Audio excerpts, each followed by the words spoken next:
welcome to a brand new show on a brand new Tuesday morning. I hope you're not taking any moment of this morning for granted, because today, as usual, we have three wonderful guests on the show. One of them is one of my favorite Sri Lankan artists, and we have two very privileged ladies as well on the show, on our studios today. And today we're going to talk about Christmas Magic, a musical evening which is organized by the Sunshine Charity to celebrate 9 years of taking care of children in Sambaltiu, Trincomalee.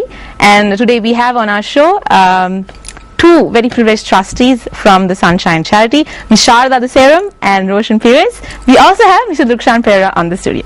Good morning. Good morning. Good morning. Are you feeling good this morning? Yes. Down, still sleepy, or is everything all right? No, feeling great. Okay. Completely awake. Completely awake. I'm glad. I'm very glad. So, are you morning people? I am for one, yes. Okay. Sometimes. Sometimes, depending on your work, I'm sure. I'm definitely a morning person. All right. So before we move on to speaking about Christmas Magic, which is a celebration of the Sunshine Charity of 9 years of educating children, funding children in Sambaltiu, Trincomalee, why don't you tell us something very briefly? Why don't you tell the audience about the Sunshine Charity and what it does? Shall I go? Yes. Yeah. Sunshine Charity was established as a tsunami project. Yes. And we thought of the Eastern Province, because when we were exploring what we should do, we were advised by UNICEF that what was really needed at that time was a daycare center. Okay. So we decided it has to be a daycare center, and then we were very lucky to find an excellent local partner in the Grace Education Center that had a lot of experience in Trincomalee. So we met, and you can't run any of these projects without a local partner. So that's how we founded the charity and the project, which is the establishing of a daycare center. All right. So this started in 2004, right after Tsunami 5. 2005. All right. So from 2005 to 2009, how has the progress of the Sunshine Charity been so far? From 2005 to 2013. Yes. Right. Well, when we first started, it was just like a daycare center, the usual thing that we take care of children who come there, and we provide food and some creative opportunities. But it was a learning process for us also, because it was our first experience with daycare center. But in time we got recognized, and we got international donors plus local donors. So when you have money, you can develop projects. Of course, yes. So we developed to having creative opportunities, workshops, and even a training program for our teachers, because they were not skilled.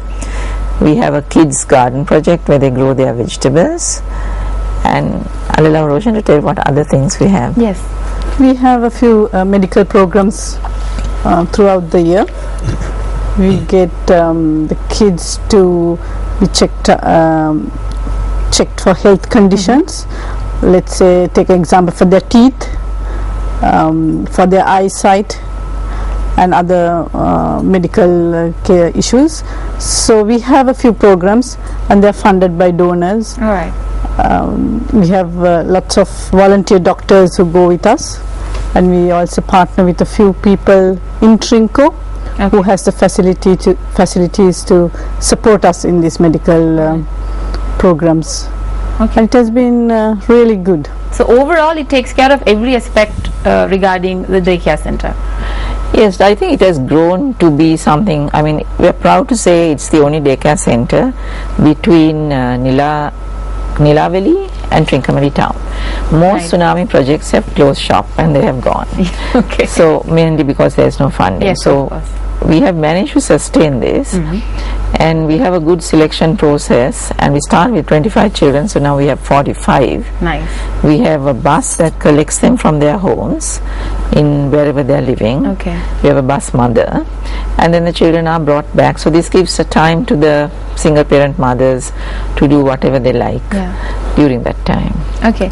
Also, oh, sorry. Yes, go ahead. We have come a long way in the sense we give them uniforms, Yeah, that's also true. and they have a sense of identification. They all course, come together, and I believe from the reports we have got is that after they come to the daycare center, it's much more easier for them to get into a school, because the daycare center is recognized. All right. And they find it easier. And also we have got reports saying some of these kids are slightly of a higher level than the other kids in the school. So it's encouraging, and that's good to see. And that's, I suppose, Roshan, the only endorsement we have, isn't it? When we have third-party endorsements like that, then we know that we are okay. Right. When we don't have a feedback from others, then we are not sure. Yeah. And I think one of the things we can be proud of is that the Child Protection Office in Trincomalee, that they actually send us now children who are abandoned, which means they also are recognizing. So you mentioned that everything is done voluntarily. How many volunteers are contributing to this project right now? Because since 2004, how has been the commitment of the volunteers, and how many other donors that you have publicly involved into the project? The trustees are naturally volunteers. We have our own jobs, so we don't take any administrative costs. Okay. So we give our commitment to that. Volunteers in the sense we have children from our local partner. He runs an orphanage. They run an orphanage. So those children, when they come back from school, they like to come and do things with our little children. That's one side of volunteering. And also our website attracts, I think, volunteers. We had recently a person from Italy who had seen the website and called us and said whether she can, go and do workshops with the children for 1 week. So I think volunteering is something that we encourage, and we have received a lot. I mean, it's something I think Sri Lankans also like to do. That's very encouraging to have even international volunteers coming in and being absorbed to some kind of project like that. So we have a small slideshow ready at the moment. So let's go and move into that before we move on to the next question. There you go.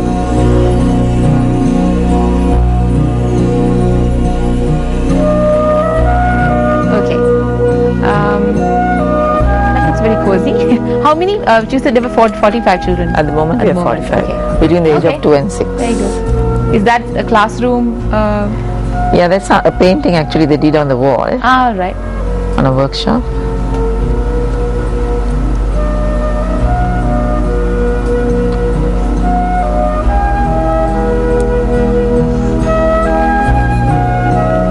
These kids come from all sorts of ethnicities, all sorts of communities. The bottom line is that they are actually poverty-stricken and vulnerable children. And most of the parents, like you said, are single parents affected by... I mean, that area is predominantly Muslim and Tamil. So we don't look for the ethnicity, but take them as the backgrounds.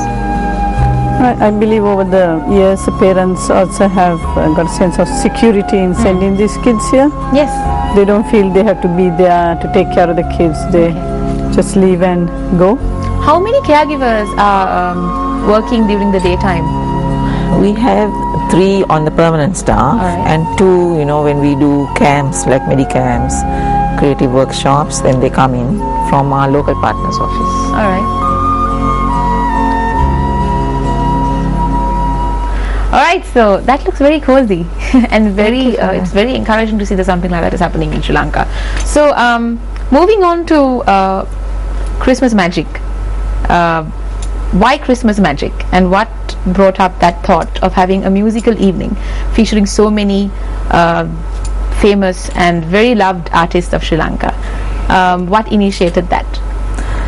And we are privileged to have one of them, Yes, I'm very privileged to have Mr. Rukshan Pereira on the studios right now. So what was the thought behind having a musical evening as a fundraiser? And you have people like Rukshan, like Soundri and Dylan Roll and Ananda Dabre all wanting to share their talent and not, sorry to say, but not charging. It's the type of volunteering they're doing. Of course, of course. Then we can bring them together, musicians like this, who will sing in aid of the charity.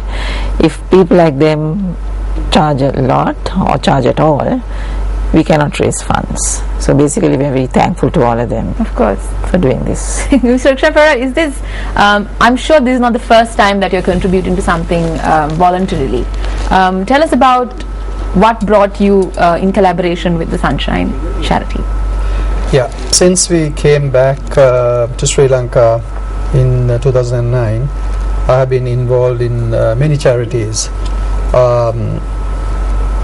One of the things that I have done is my own concert, Okay. which I do annually. Next one is in January. Okay. So it's called Rukshanpura Live in Concert, and every single concert that I had was for a specific charity. The first one was for Samuthana, then second one was for the Colors of Courage, Okay. third one was for Unity Mission Trust, and so on. And I have done other charities as well for different concerts and everything. So Shah contacted me and wanted me to participate in this this Okay. program as well. I have supported Sunshine charity in the past by just going to concerts and supporting them. So this time I'm happy. I'm glad that Yeah, part of it. to be able to participate in this. Yeah. And Sure. so you said that you have been to the events before. Yeah. What sort of feedback do generally people have from these musical events? Well, I mean, normally the charities, people come to see the artist, or some people come because of the charity. Right. So there's a good mix and good balance. Of course. Yeah. And they show in the concerts also. They tell you what the charity is all about, and then people like the fact that they are there and they're helping these children, specifically for the Sunshine charity. It's all children. Okay. So they always have a very good. They are very, very happy that they Yes. come and support I'm sure. this, I'm this sure they charity. are. Yeah. Do you have a passion for providing facilities for children, very specially? Because I know that different volunteers, different people who have they have different passions when it comes to volunteering, when it comes to different charity projects. Some people like working with young women. Some people like working with young men or young adults, aged people. Some like working with children. Is that one of your passions as well? I was generally asking. Yeah. I have worked with many other charities that have children as well. Okay. Now, talking of the Sunshine charity, I mean, this is specifically for children who are affected by tsunami. Yes. And as we all know, tsunami, 35,000 people, we lost 35,000, and about 1 million were displaced Yes, at the of beginning. course, yeah. So these children that Sunshine charity helps, I think some of them, they don't have their parents, some lost their brothers and sisters and all that. They pretty much lost their lives. So Exactly. it is a pleasure to be able to help them in some way for me. And yes, there are other charities that I have been working as well. There's another one that is called the Unity Mission Trust. Okay. Yeah. What they do is they do a lot of reconciliation work. Yes. And in fact, I just came from a camp in Kilinochchi just 3 weeks ago. There was a camp called Unity Camp for children, for 500 children in that camp for 4 days. So yes, I have been involved in charities for children as well. It's a pleasure to have someone who has the heart to do something like that, isn't it? On that note, we are going for a very short commercial break, but on the other side, we have more interesting things to talk about, the Sunshine charity and also Christmas magic. So don't go away.